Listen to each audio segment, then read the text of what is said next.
Masuk. Biar si TJ semangat ngebully gue. Katanya kan ini kandang ayam udah. Kandang ayam gue mah hebat ya, harganya 3 triliun. Dah, rolling. Enggak, Bang. Dulu. Allah mati lagi. Perlu lampu nggak sih? Terus Perlu Ben. dikit dong. Terbarunya Ini torchnya pada dinyalain kan aja. sempat- Ntar dulu dong. Ntar dulu orang belum semua ntar. Belum semua, ya oke. Lampunya nyalain aja semua. Udah. Enggak nih, yang bisa dicantolin satu. Si Tito. Sini sini. Jangan sampai kalingan mukanya ya, kalau ada bayangan mukanya itu abang lu minggir. Udah ya. Nah, rolling. Tuh. Taruh. Itu lagi mau dinyalain lampu. Udah aman tuh, udah mukanya udah aman. Lampu-lampu kehidupan. Ini apa itu? Lampu. Mic ya? Oh, mic. Dah, Yuk, go. Yuk lanjut. Bang. Jadi gimana bang yang akan dipanggil ke Polres Selatan bang? Siapa aja bang? Apa nih? Yang hari Jumat katanya. Oh, hari Jumat. Hari Jumat yang dipanggil itu Gus Irfan dulu. Gus Irfan hari Jumat dipanggil untuk terkait laporannya terhadap Gus Miftah dan Atta Halilintar. Dan ada juga panggilan berikutnya terkait Dr. Richard Lee. Jadi minggu ini semua dipanggil, semua pelapor, termasuk saya dipanggil untuk apa sih, melakukan klarifikasi atau melakukan berita acara pemeriksaan di Polres Jakarta Selatan. Semua dipanggil. Kesiapannya gimana, Bang? Kesiapannya udah sangat siap. Kita berkas-berkas, bukti-buktinya semua udah disiapkan, udah dilampirkan semua ke meja penyidik. Baik bukti terkait Atta Halilintar dan Gus Miftah maupun bukti terkait intersepsi ya, penyadapan yang dilakukan oleh, yang diduga dilakukan oleh saudara Dr. Richard Lee, itu buktinya sudah ada semua lengkap. Udah, pokoknya tinggal kita lanjutkan aja semuanya gitu. Akan lakukan mediasi juga nggak sih, Bang? Kalau untuk Atta Halilintar dan Gus Miftah, kemarin saya tanya sama Gus Irfan ya sebagai pelapor, beliau juga tetap nggak mau damai dulu, Gus Irfan, karena dia nggak mau. Kemarin saya sudah mencoba untuk menggiring ya, menggiring narasi ke arah perdamaian pada satu wawancara kemarin.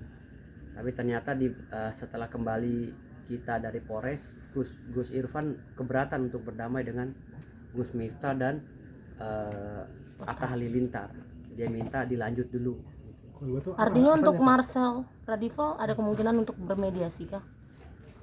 Marcel, Iya, pesulapnya. satu-satu dulu nih. Satu dulu, soal itu dulu. Ya, Jadi Marcel dulu. ada kata Bu Miftah tadi, apa alasannya Gus Irfan tidak mau berdamai dengan Gus Miftah dan Atta, Bang?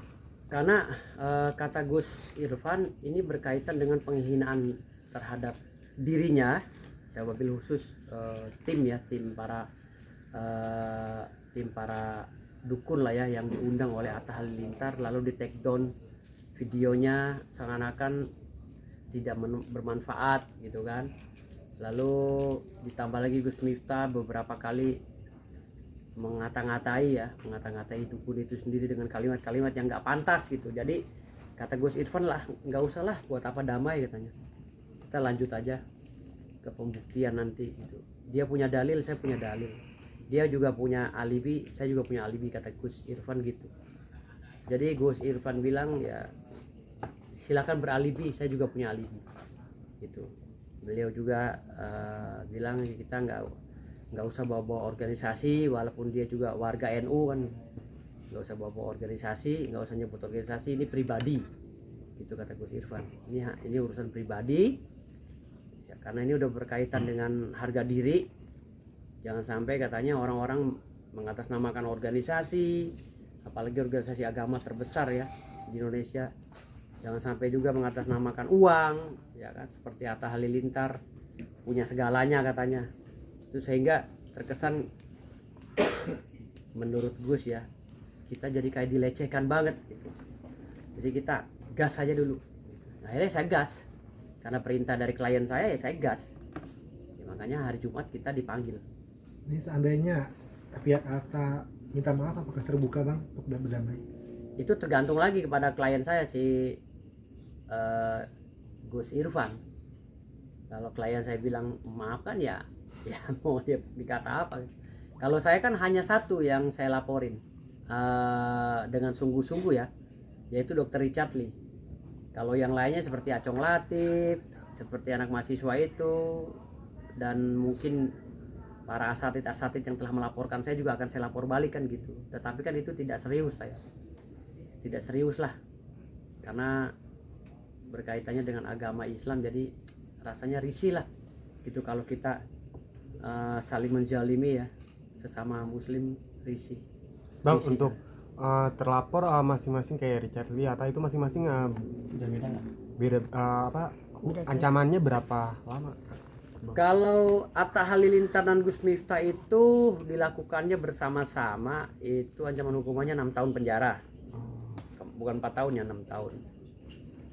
Pasal 27 ayat 3 Junto 45A kalau nggak salah. Kalau Dr. Richard Lee ini kemarin saya kenakan pasal 31 Junto 47 Nona ETA kalau nggak salah ya. Itu ancaman hukumannya 10 tahun tentang intersepsi. Gitu. Jadi ada Jadi kemungkinan penyadapan, penahanan. iya. Jadi 10 tahun. Jadi saya udah koordinasi juga ya biar segera diperiksa lah biar cepat ini selesai. Kalau menurut Gus Miftah sendiri tidak mau menanggapi laporannya itu, gimana menurut Gus? Ya dia ditanggapi atau enggak kan nanti kan dia dipanggil. Ya nggak dipanggil sekali 2 kali nggak datang kan ya tinggal penyidik menyimpulkan nanti apakah dia bisa dijadikan tersangka atau tidak nanti tergantung penyidik.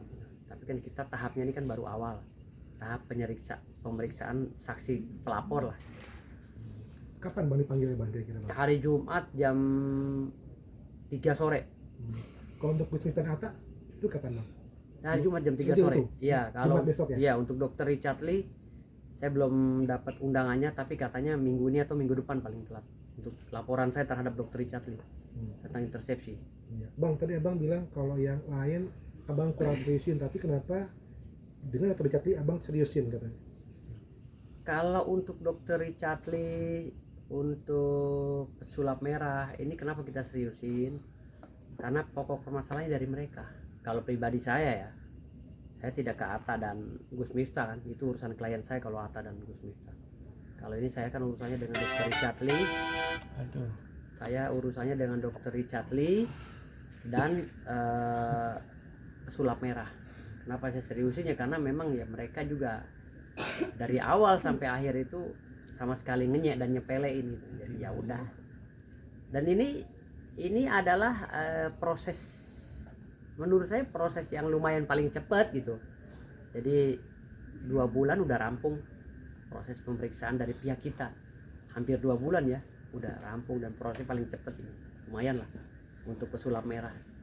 Nah, belum lagi di Jawa Timur sudah selesai juga rampung, tinggal pihak Marcel Radival dipanggil.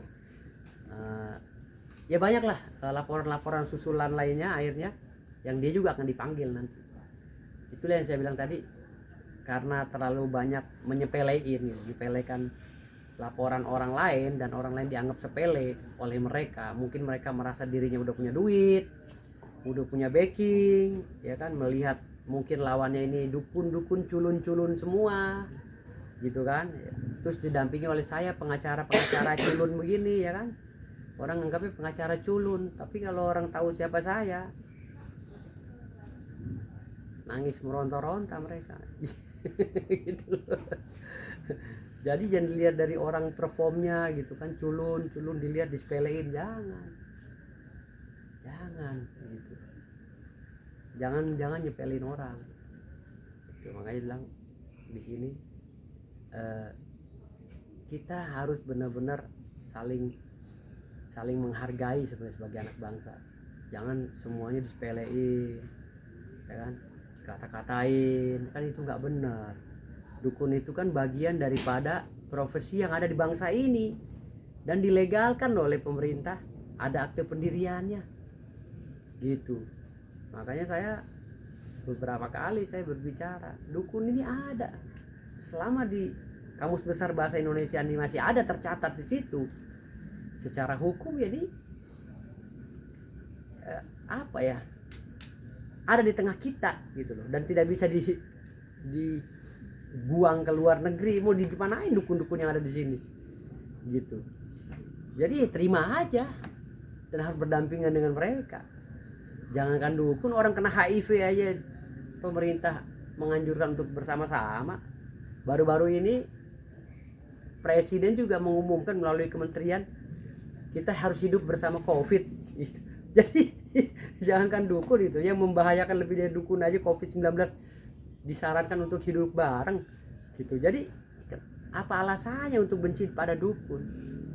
Makanya banyak orang yang sok tahu menjabarkan hadis dan firman Allah Subhanahu wa taala tentang dukun tadi. Sok tahu, banyak yang sok tahu.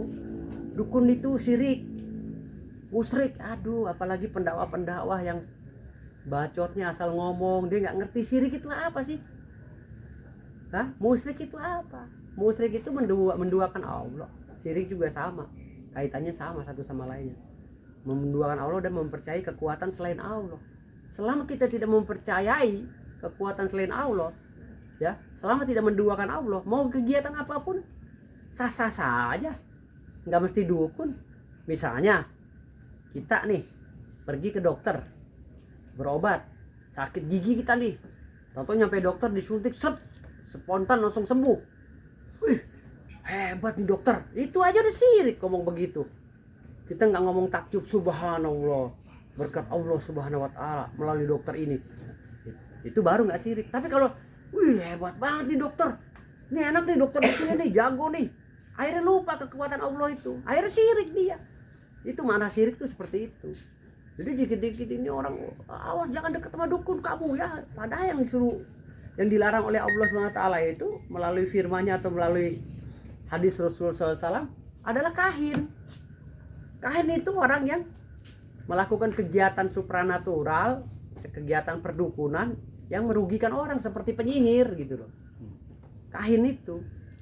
Jadi kalau mengeneralisir dukun itu dibilang dekat sama dukun syirik apa loh. Lo kalian kalau sakit pinggang kenapa manggil dukun? Bang, sedikit menegaskan nih bang. Artinya isu yang beredar tentang abang mundur dan mencabut laporan tentang Atta dan Gus Miftah ini tidak benar ya? Atau gimana? Enggak bisa dibilang nggak benar juga, karena kemarin kan saya sudah berstatement, itu pun di depan Gus Irfan kan. Itu sih inisiatif saya sendiri sebenarnya. Saya memberikan kisi-kisi kepada Gus Irfan bahwa kayaknya kita akan mengarah kepada pencabutan berkas deh gitu. Tetapi pas pulangnya Gus Irfan gerendeng, aku masih kesel. Gak bisa, pokoknya dibuktiin dulu katanya. Nah, dia kan nenteng-nenteng kitab juga, jadi mungkin dia mau ngeluarin kitab itu kali gitu kan. Jadi ya itulah yang saya bilang, artinya di sini saya nggak bisa memaksakan kehendak klien saya.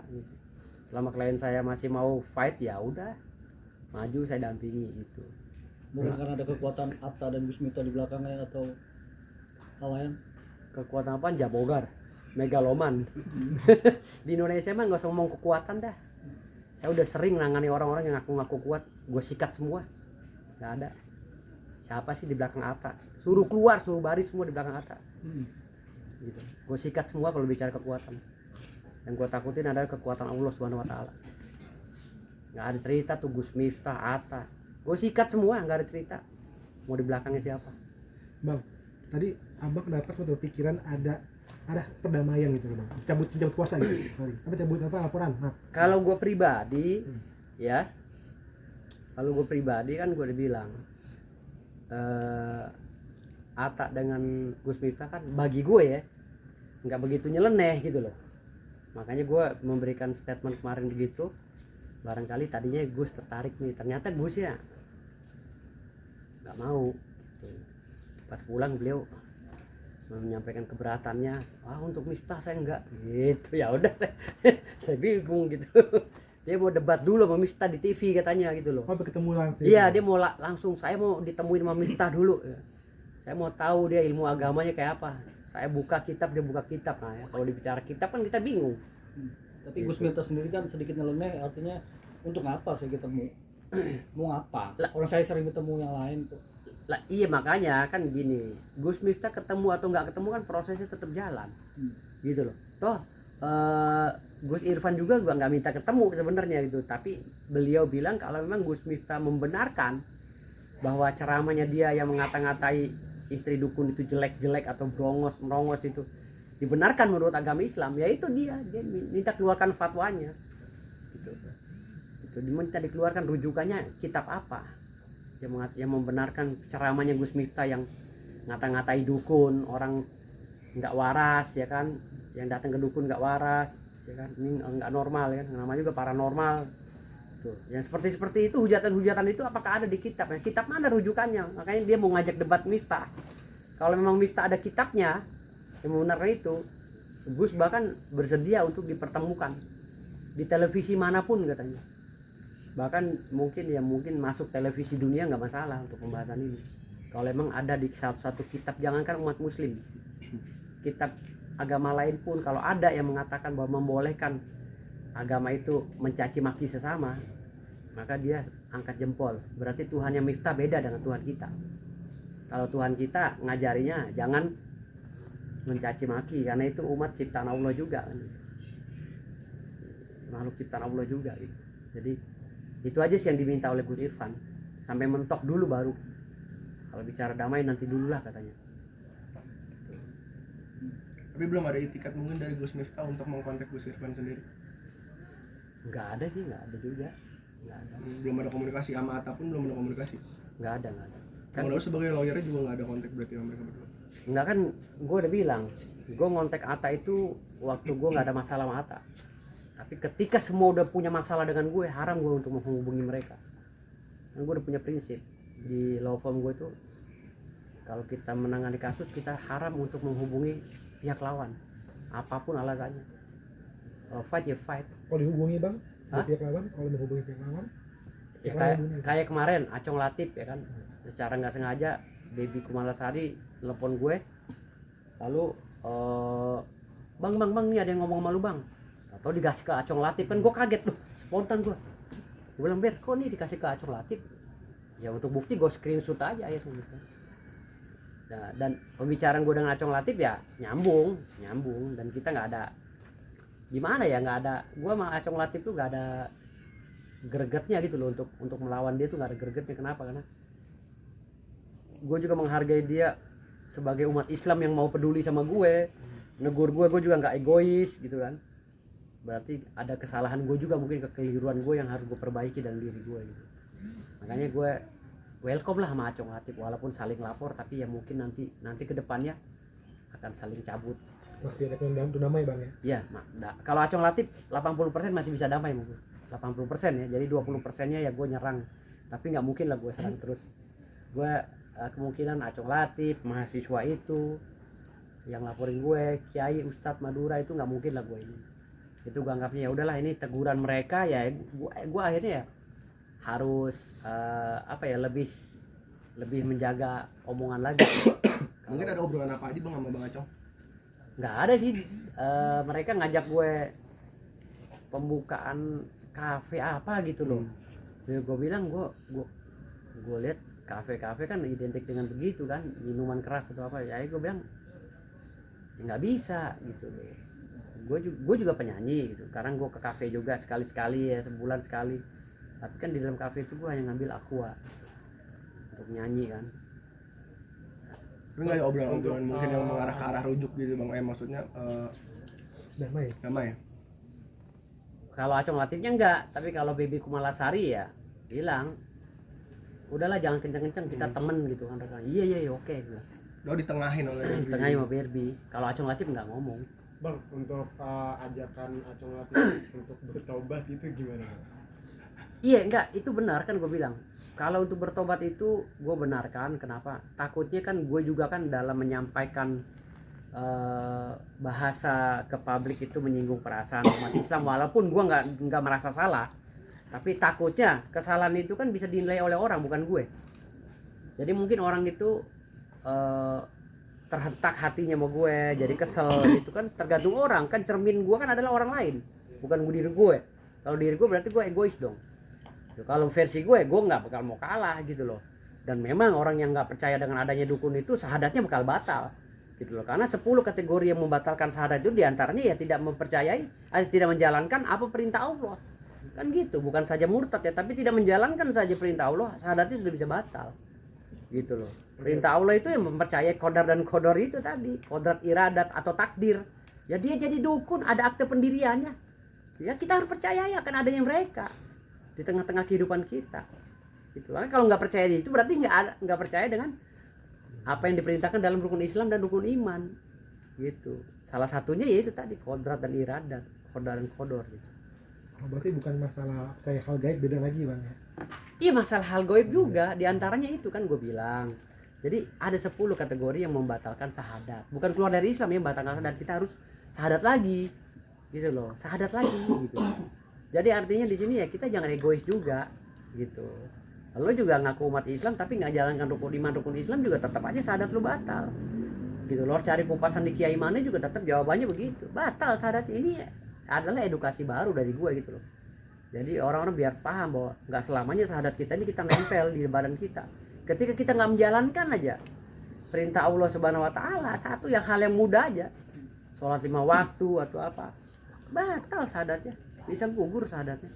Tapi kalau saling lapor ke teman sesama sejawat gitu itu elok nggak sih? Enggak sih, kalau itu bagian daripada kita membela diri ya dalam proses administrasi hukum pidana.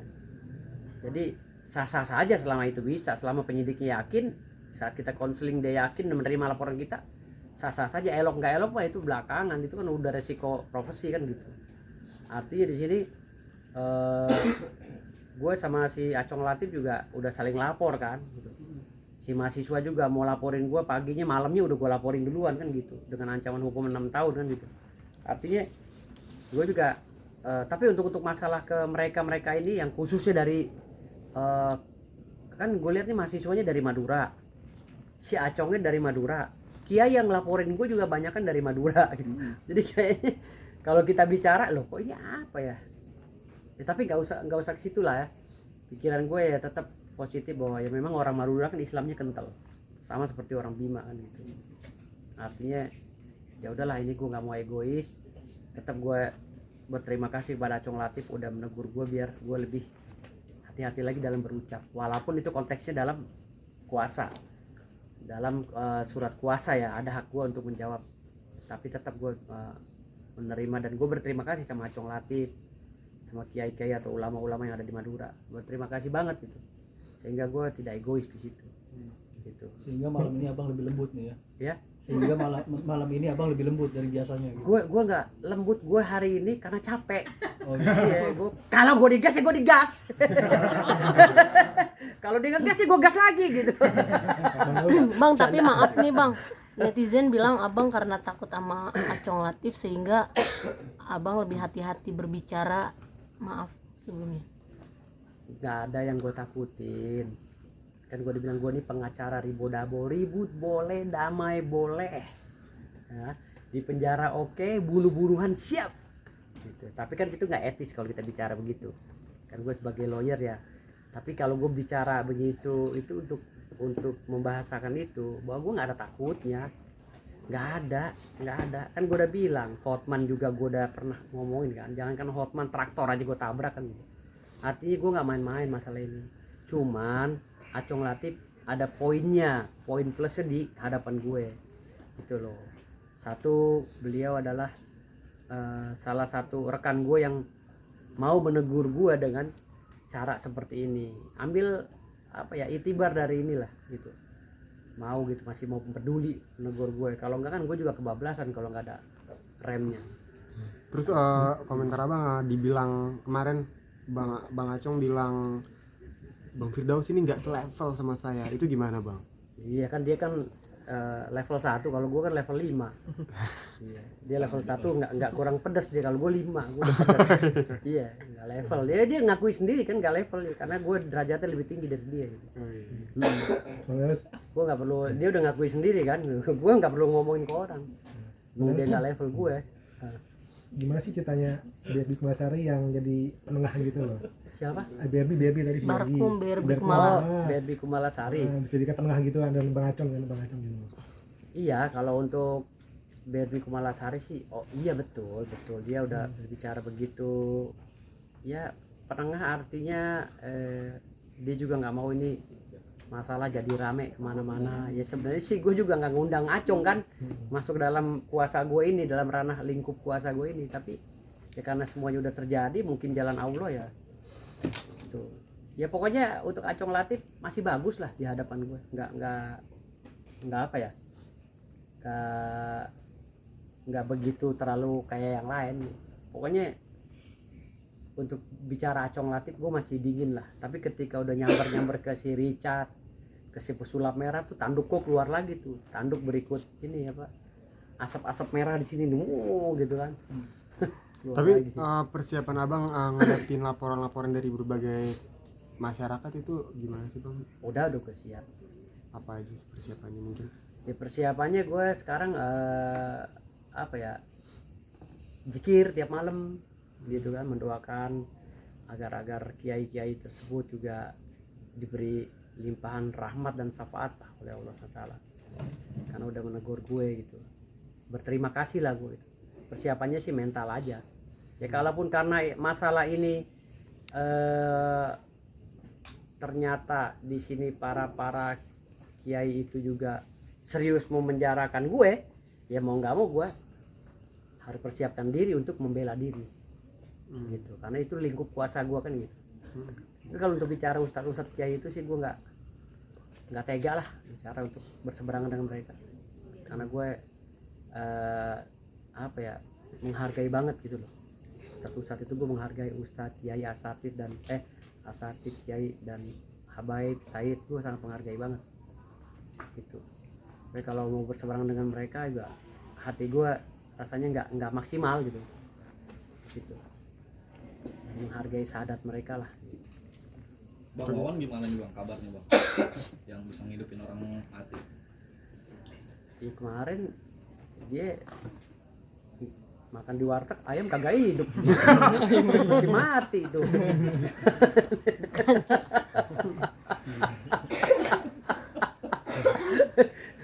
Makan bareng-bareng di warteg terus ayamnya masih mati.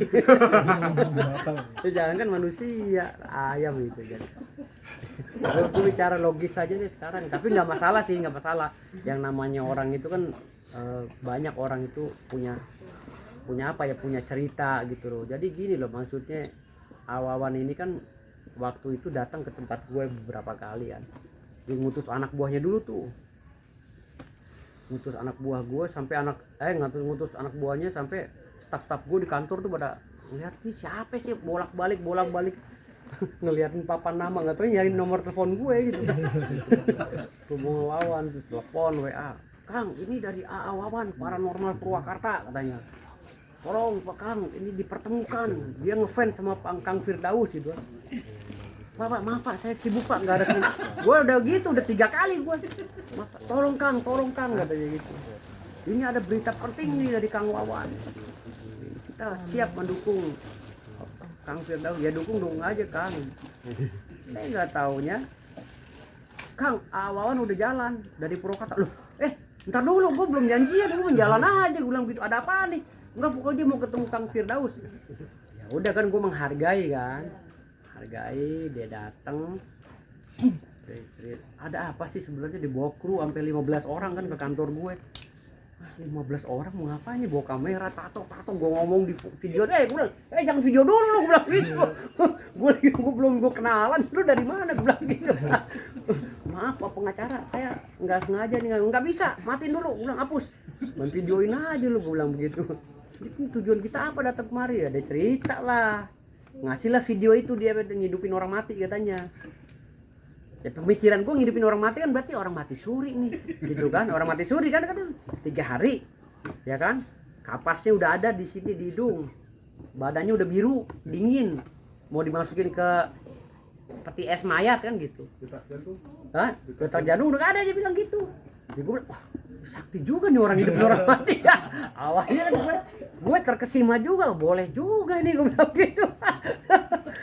buat ngidupin ya kan orang yang kita cintai ya yang udah mati, boleh juga nih gue bilang gitu kan. Nah, akhirnya gue ajak lah podcast sama gue gitu kan. Ya makin kesini gue akhirnya kan berpikir oh pengobatan dia medianya inilah gitu. Jadi anak buahnya disuruh kesurupan gitu kan. Mau manggil apa misalnya, manggil kamu mau ngomong sama siapa, Bung Karno masuk, Bung Karno Bung Karno masuk. Saya hah? Tapi bener Bung Karno yang masuk. Sahaya loh. Nggak tahu kayak begitu gitu. Sahaya. Ya enggak istilahnya gitu kan. Artinya kan istilahnya Tiba-tiba bacain siapa proklamasi. mau manggil siapa nih gitu, mau manggil Gajah Mada masuk tuh Gajah Mada gitu kan. Toto ketawa kayak gitu-gitu. Jadi gua tanya sama Awan kalau medianya saya bisa nggak jinnya Bung Karno masuk ke saya? Oh nggak bisa katanya, belum dilatih katanya gitu. Latihan dulu katanya. Ini anggota saya udah latihan tahunan. Ya dalam hati gua aduh ya udahlah sudahlah gue bilang gitu. Gitu. Tapi sekarang masih kontekan sama si Awan. Udah nggak pernah, hari itu aja. Oh hari itu aja. Iya pas itu aja dia ikut ke Trans TV. Gua ajak. Tapi nyangka nggak sih bang jadi viral gitu? Hah? Jadi viral gitu. Kan gue udah bilang sebelum dia podcast sama gue bilang Awan harus siap mental ya gitu. Kenapa? Karena kalau podcast sama saya ini tenar mah udah pasti tapi mental hancur. Iya, gue bilang gitu, mental aman gak? Wah siap, saya siap. Siap nggak tahu kan gue lihat dari beberapa video dia, oh nggak begitu ceritanya. Wah, dari belok-belokin fakta kan, jadi gue ketawa aja lah udahlah. Itu porsinya Awan lah. Tapi gue salut sih dia. Tapi kalau abang sendiri nyiapin mental itu kayak bisa sekuat ini mental itu kenapa sih bang? Ya gitu kan gue bilang. Di Indonesia ini kalau kita mau terkenal ya harus tengah gila. Gitu. Kalau pakai yang waras nggak bisa. Harus tengah gila. Jadi warasan kita pangkas separuh ganti sama kegilaan. Baru lu bisa kalau terkenal. Tapi kalau separuh-separuh ya udah nggak bakalan tuh. Tapi Awan kalah mental tuh. Hah? Awan berarti kalah mental sama yang sebelah. Iya enggak juga sih sebenarnya enggak kalah. Nah gue juga kaget dia tau-tau ngeluarin kartu intelijen kan gitu. Iya, saya sebenarnya intelijen. Waktu di wawancara sama media tuh dulu saya sebenarnya LSM juga, wartawan. Saya intelijen juga. Kok intelijen kok ngaku?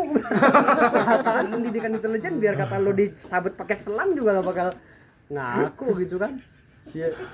Ini intelijen Indomie pakai telur pakai ini kali pakai wijen gue bilang gitu. Aduh. Bang Daus, teman gimana nih berarti kelanjutan kasus berjalan yang tentang pelapor pesulap merah Bang Daus? Udah lah itu tadi udah gue jelasin dari awal. Iya tapi maksudnya apakah memang walaupun pesulap merah sekarang udah tenang-tenang aja tetap kasus ini bakal tetap dilanjutkan? Kan gue udah bilang pesulap merah ini kan depan kita aja tenang gitu loh. Mungkin di kamarnya berdua sama bininya lagi gigit guling ya kan. Dengerin lagu-lagu zaman dulu ya kan. Lagu-lagu sedih gitu. Kalau di depan kan perkasa banget. Ya enggak ada masalah tuh saya. Mana ada sih orang yang dilaporin polisi enggak deg-degan gitu. Gitu loh. Gua aja yang setengah gila gini ya. Kalau denger gua dilaporin juga masih sedikit agak ciut juga kan gitu. Apalagi orang yang masih separuh waras kan gitu. Sama dong separuh waras separuh gila. Bang, soal Ratna. Mungkin kan ada rencana mau laporin juga bang. Ratna enggak gue terlalu tanggepin sih karena tokoh adat di kampung gue aja mereka santai-santai aja gitu loh. Jadi tokoh adat itu juga udah ngakui gue sebagai generasinya Sultan, jadi nggak perlu kita debat lagi gitu. Jadi kalaupun Ratna mau pakai cara-cara hukum ya udah welcome gue. Ya dia sikat gue sikat lagi kan gitu. Mungkin bisa dijelasin sedikit siapa sesungguhnya sosok Ratna ini bang? Abang taunya aja. Kalau Ratna ini kan bukan orang Bima asli. Jadi bapaknya ini orang Tanah Toraja, orang Katolik ya kalau nggak salah. Orang Katolik yang ngaku-ngaku keluarga Sultan. Sementara dari keluarga gua aja yang Sultan asli semua, itu di Bima itu nggak ada. Sultan adik gue Sultan aja yang dilantik jadi Sultan kemarin, nggak ada komentar, nggak ada statement gitu loh. Yang Sultan Bima sekarang ini yang udah dilantik adik gue. masih keluarga lah gitu kan. Jadi nggak komen gitu loh. Ratna juga sebenarnya keluarga juga dari mereka gitu kan, makanya mereka nggak komen juga gitu. Cuman jadi diketawain aja gitu, diketawain. Dan si Ratna ini kan menurut infonya dia pernah dipenjara juga gara-gara bawa kabur uang arisan kan gitu. Jadi dia pernah dipenjara gara-gara bawa kabur uang arisan. Masalahnya juga banyak di kampung gitu kan. Jadi orang troublemaker lah dia gitu. Jadi menurut infonya di kampung gua gitu. Makanya dia ngomong apapun, kalau untuk orang kampung gua udah nggak denger gitu. Tapi kalau di luar yang belum tahu Ratna, orang, "Wih, hebat lu ini," gitu. Tapi kalau di kampung gua udah enggak. Kemarin juga dikumpulkan tokoh-tokoh masyarakat di Jakarta, masyarakat Bima juga banyak yang laporan ke gue gitu. Sebagian besar tokohnya itu ya pada ngubungin gue, pada ngobrol-ngobrol, pada ngetawain lah gitu. Pada ngetawain ulahnya dia gitu kan. Karena yang kita sesalin, kenapa sih bicara masalah kesultanan harus numpang ke kasus gue gitu. Numpang tenar ke kasus gue ini, numpang viral gitu kan. Kenapa gitu. Harusnya kan ada mekanismenya. Kalau di keraton kita ini kan ada mekanisme. Misalnya katakanlah gue salah, ya kan? Nah, tokoh adat ini mau manggil dong tokoh adat gue, ya kan? Coba tokoh adatnya Firdaus panggil, itu kenapa dia bisa bikin statement gitu? Pasti ada sidang adat namanya, gitu loh. Nah sidang adat ini dewan penasehat, dewan pembina dari kesultanan datang semua hadir, digelar lah itu sidang adat namanya. Tapi kalau nggak ketemu di sidang itu baru sidang sidang di pengadilan negeri itu, gugatan atau apalah masuknya gitu. Itu mekanismenya.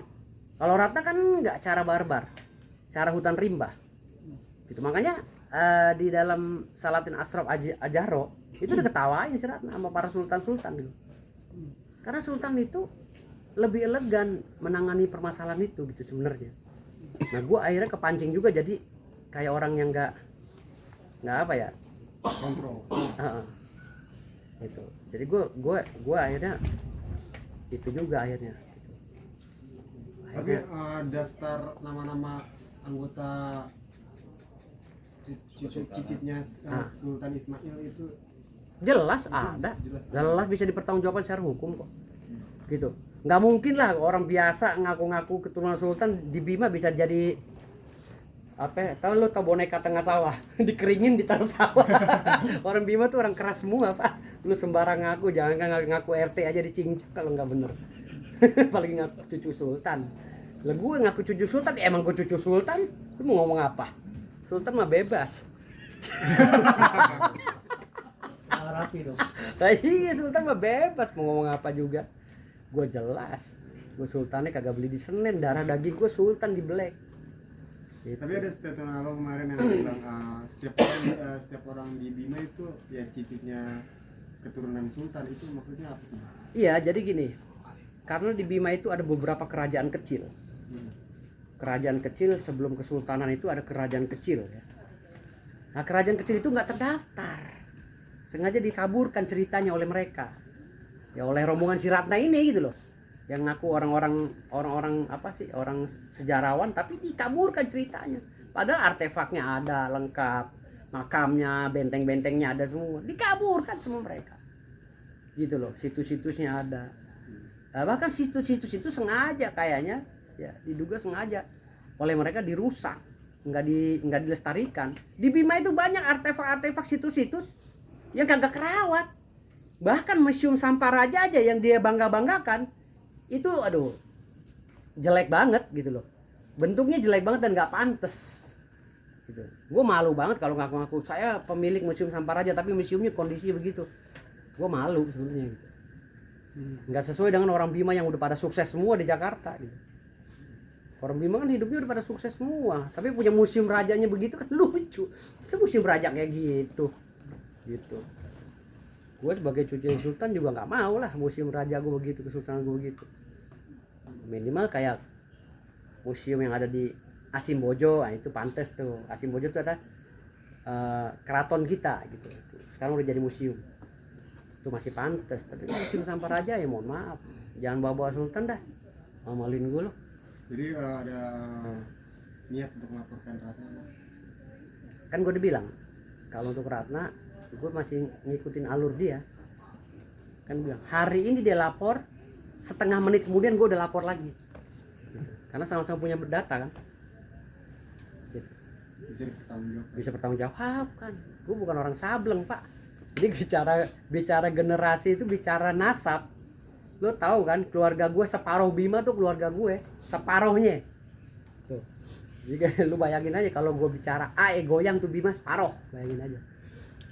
Kira-kira nanti kalau emang jadi melaporkan gitu, kena apa sih bang?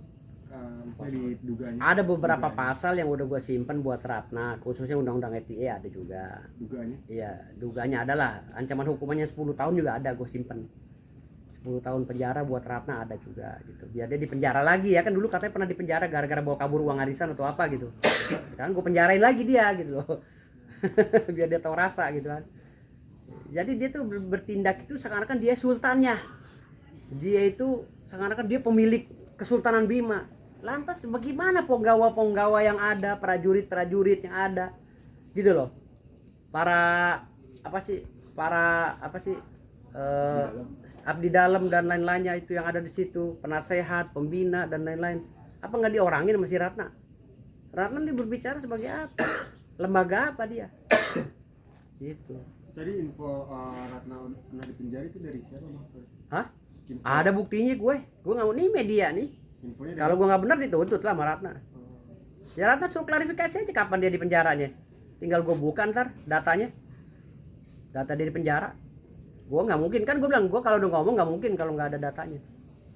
Gara-gara bawa kabur uang arisan bang. Ya katanya bawa kabur uang arisan. Nah di penjara. Nah, gue juga lagi mau nyelidikin dia bawa yayasan Samparaja nama-nama kesultanan. Jangan yayasannya ngambil duit dari luar, duitnya dimakan, museumnya cuman buat tameng doang. Mau diusut berarti? Gue usut lagi kalau dia macam-macam gue usut. Gitu. Nggak ada cerita, apalagi bawa kesultanan. Gue sebagai cucunya sultan marah lah. Dibawa sultan untuk kepentingan pribadi. Jangan perjualbelikan sultan. Bang, tapi abang nggak takut disomasi dengan separuh warga Bima bang, ketika abang menegaskan bahwa separuh dari warga Bima merupakan keluarga? Iya, keluarga gue separuhnya. Somasi apaan warga Bima? Jadi ngapain somasi gue nggak ada duitnya? Somasi gue nggak ada duitnya, ngapain? Ini warga Bima yang asli ya bang, ya bukan yang pendatang. Iya, warga Bima asli. Kalau pendatang juga sebenarnya yang tetap kita nggak rasis sih sebenarnya, nggak rasis. Cuman polanya kenapa gue bilang Ratna itu keturunan Tanah Toraja separuh, memang bapaknya ya Tanah Toraja, orang Katolik kalau nggak salah. Karena gue pertegas lagi, nggak ada tuh orang Bima yang menyelesaikan masalah seperti itu gitu loh, arogan. Nggak ada selaki-laki pun bajingan kayak apa. Mereka kalau ada masalah tuh telepon gue gitu loh. Orang Bima yang bunuh orang berapa puluh kali aja kalau ada masalah, bang izin ketemu bang, ada tata krama dan ada caranya gitu loh. Kalau ini kan di media sosial diumbar lah begini begitu ya kan, wah keluarga kamu siapa begini gini, lu ke Bima lu kurang bergaul. Hah? Keluarga gua tuh buset udah ada yang jadi pejabat banyak, yang jadi jenderalnya banyak gitu loh. Lo tau di Mabes Polri, cucunya Sultan Ismail Mabes Polri, bintang 3. Cucunya Sultan Ismail Muhammad Shah. Gua sebutin, gua kasih kodenya, bintang 3 kepolisian. Tuh, salah satunya ya, belum yang kombes, yang kolonel, yang apa, yang bintang 1. Itu cucunya Sultan Ismail, lu bilang gua keluarga nggak jelas. Buset. Jangan lu bilang nggak jelas. Tapi ada kecurigaan nggak sih bang, kenapa Ratna sampai bisa buat pernyataan begitu ke media? Ya gue lebih apa ya, gue lebih berpikiran dia kayaknya ini nyari apa ya, nyari panggung loh menurut gue. Iya, kalau nggak nyari panggung ngapain dia pakai di media sosial terus itu? Dia ngomong aja sama gue, japri, cari nomor handphone gue, gitu kan. Jangankan manusia di Bima, cicak aja kenal gue, masa dia nggak tahu nomor telepon gue? Cicak di dindingnya orang Bima semua kenal gue, gitu. Kalau orang Bima ada yang nggak kenal gue, berarti kan dia di rumahnya nggak ada TV kan gitu, nggak ada paket kan gitu. Ya apalagi ini kan di tengah iya, di tengah prahara gue lagi pada kisruh ya kan. Iya. Di tengah prahara lagi pada kisruh, kok tau tuh dia masuk gitu loh, menghina gue lah, segala gue dibilang cacing, sudah jadi ular akan siap dibunuh. Susah juga komantrin. Cacing. Tapi kalau kecurigaannya kan abang kan lagi Hah? lagi di tengah Ah. lagi tengah viral ini bang. Iya. Juga maaf nih banyak haters gitu. Mungkin ada dorongan mungkin bisikan ke Ratna dari para haters atau dari yang menukangi dia gitu loh. Ya bisa Menyerang jadi, abang. bisa jadi Ada itu. kecurigaan. Bisa jadi karena gini loh. Keinginan si Ratna ini tidak tulus untuk membenahi nama baik istana kami gitu loh, istana kesultanan kami. Kalau dia orangnya tulus, nggak mungkin melakukan cara seperti itu. Kan saya di media sosial sudah saya jabarkan. Ini silsilah saya versi ketua adat kami di kampung saya. Datang ke ketua adat, dulu ada stempelnya, ada alamatnya. Datang ke sana, utus orang. Ketimbang dia datang ke Jakarta, makan aja dibayarin kemarin. Ngundang orang banyak makan dibayarin, pada ngadu ke gua. Bang, si Ratna gimana nih bang? Datang dari Bima, ngumpulin kita, katanya ada acara penting, gak taunya ngomongin abang. Pulang 15 juta dibayarin orang makanan. Gimana nggak tahu malu nih cewek kan gitu. Artinya kayak gitu-gitu. Jadi memanfaatkan momen gitu loh, mengatasnamakan istana atau kesultanan, tahu dia sendiri nggak tahu malu gitu kan. Ngaku-ngaku dosen atau apa, kan harusnya malu dia gitu. Gitu. Ngumpulin orang segitu banyak di Pulau Dua kan. Bang, iya di Pulau Dua makan, dia pulang dia pulang kayak orang nggak punya dosa katanya. Bayar makanan kagak apa kagak, yang bayarin sesepuh kita. Itu sesepuh Bima.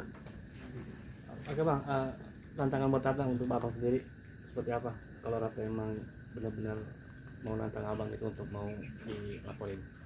Gimana? Abang mungkin ada tantangan abang. Dia mau gue kawinin sama Duda. Ntar Iya. udah nggak usah nantang gue. Gue cariin Duda deh, gue kawinin biar dia lempeng otaknya. Nggak usah nantang. Penekanan buat abang sendiri buat Ratna. Ya sendiri. mungkin pesan-pesan. Maksudnya ke situ aja. Iya, gue kan udah berkali-kali pesan sama Ratna di setiap wawancara. Gue dari awal gue sengketa sama dia. Tolong Ratna jangan bicara masalah ini di media sosial. Karena kita punya, orang Bima ini punya adab, tata cara gitu. Kalaupun gua salah, tolong tegur gua. Gue dia orang paling menghargai lu sesama kampung gue. Terbuka ya bang. Iya terbuka, tolong tegur gua, panggil tokoh adat atau lu minimal cari nomor handphone gue, telepon WA gitu loh. Tapi ada bang. Hah? Ya kagak ada. Ngutus orang kayak yang dia kenal atau tokoh-tokoh itu kemarin gitu loh. Gak ada sama sekali gitu. Jadi ini udah bullshit semua, udah bukan masalah menyelamatkan harga diri istana ini. Gitu loh. Ini malah ngejatuhin harga diri istana yang udah dibangun oleh buyut-buyut gua. Kan buyut gua kasihan. Udah mati-matian memperbaiki nama Kesultanan Bima, datang bocah kayak begini ya jadi rusak nama Kesultanan Bima. Mantan napi lagi. Setelah gue selidiki ternyata mantan napi. Tapi walaupun itu dia udah pernah menjalani proses hukuman ya, walaupun dia mantan napi, tetaplah gue udahlah dia udah menjalankan proses hukumannya gitu. Nggak ada masalah. Terima kasih bang. Ya. Cukup Cukup ya. Makasih, Cukup ya. Bang. Oke siap. Sukses selalu. Terima kasih semua. Ya.